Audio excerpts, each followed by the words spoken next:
Hey everybody, and welcome back to another edition of NASCAR DFS Preview. I'm Austin from the Sports Chief. So we're coming at you with the championship finale this year um, at the Ford EcoBoost 400 at Homestead-Miami. So all the NASCAR or 2019 Monster Energy NASCAR Cup Series season comes down to this. So this will be our final video course of the year. Hope you've had a successful year DFS wise, and hopefully we can go into this week with a winning strategy. We'll tell you what the Sports Chiefs tips are, kind of tell you where my head's at. Of course, like every other video, I look at kind of practice speeds. History of the track is very important as well, so we'll look at that and kind of go off of that.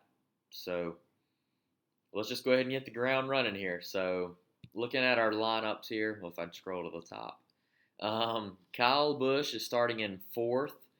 So, of course, DraftKings gives us the top four drivers in the championship hunt, or the top four available drivers. Kyle Busch starting in fourth at 11.4. Denny Hamlin starting in first at 11.1. Kevin Harvick starting in second at 10.8. And Martin Truex Jr. starting in third at 10.6. And then Kyle Larson, of course, starting in sixth at 10.2.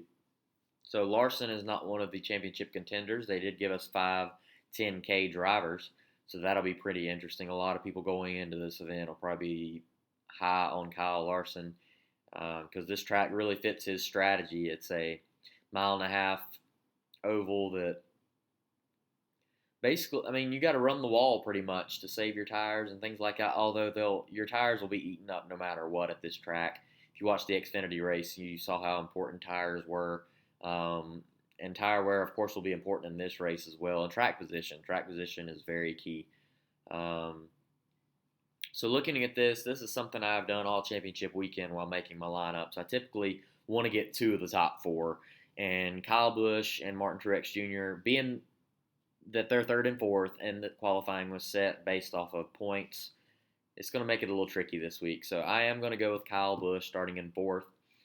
Even though he's the most expensive guy, he has the highest upside. He very well could win the race. He was the fastest in practice speed-wise. I really like his car heading into this week. And, how can you go against Kyle Busch, really? Denny Hamlin was the fastest, I believe, in the, I believe it was the 10-lap runs. So that'll be something to look at for sure. Kevin Harvick was a little slower on speeds than everybody else, but Kevin Harvick actually has an average finish of something like 6th or 7th here, which is pretty crazy being that he's been in the sport since 2001. So, I mean, this will be his 19th start, I believe. That's pretty crazy being that he's finished that well. And he's never, when I looked at his stats, it didn't look like he had ever DNF'd or anything like that. So that's pretty cool. Martin Truex Jr. is probably, he's second or third in speeds, but he's the guy who I'm going to go with. He's starting in third. The upside is just there. I do think it's possible Denny Hamlin leads most of the race. And as you saw in the Xfinity Series, Tyler Reddick had the pole. He led most of the laps, and he was the pick to have.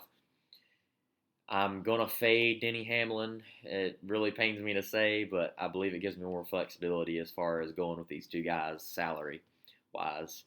Scrolling on down here, being it's the end of the year, I'm going to go with the guy that I've been going with a lot, and that's Daniel Hemrick. He is starting in 25th spot. His long-run speed looked like it was in the top 20, and his top-end speed was top 20 as well. He's a little faster than his starting position is showing to me in his equipment.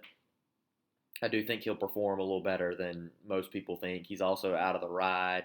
He's racing for another ride. He's got 21 races locked up with Junior Motorsports, but I'm not sure if that's what he wants his full-time plan to be. I'm not really sure. So I think that he will be racing with something to prove, and, they're racing for Rookie of the Year, him and Ryan Preece as well. So that'll be interesting to see.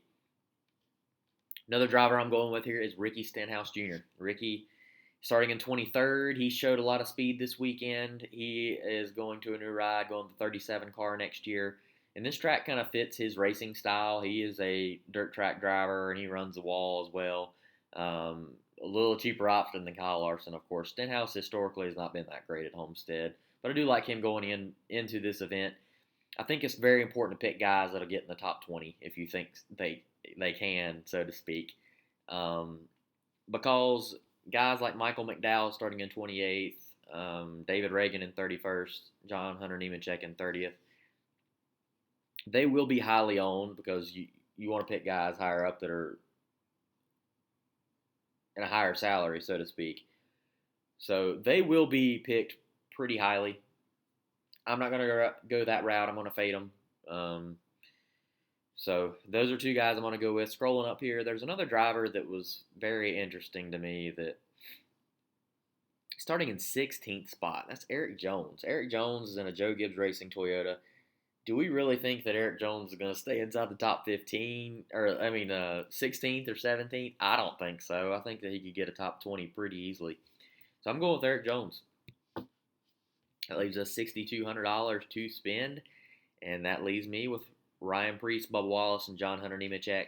Like I said, a lot of people are going to be going Nemechek, but I do think Preece, he was 3 or 4 tenths faster on long runs. I'm going to go with Preece because I do think Preece can get a top 20. So I got 4 guys who I think will get inside the top 20 pretty easily. Eric Jones in 16th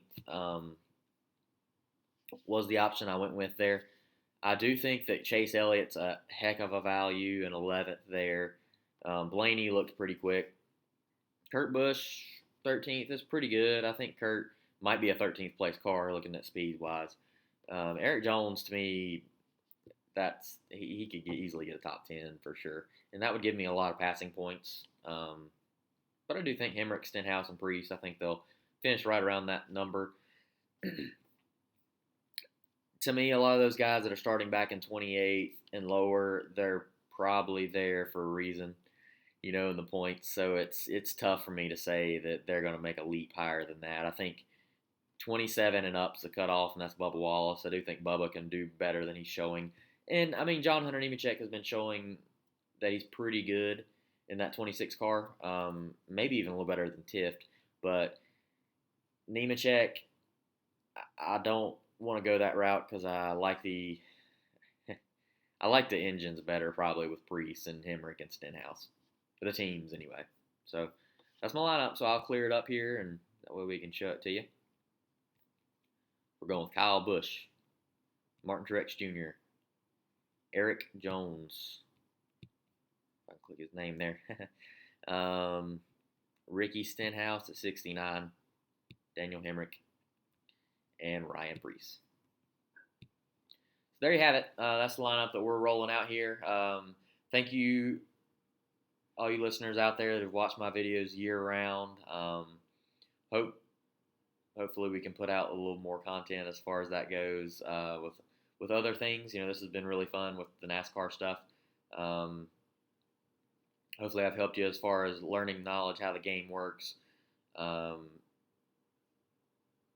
everything like that. So if you like what you see here, we have a website, www.thesportschief.com. Also a Twitter page and Instagram page, and it's at thesportschief is our handle. And like, comment, or subscribe to our channel, and you'll get a lot better content with this. So good luck to all you making your lineups for championship weekend here at NASCAR, and hope to see you soon.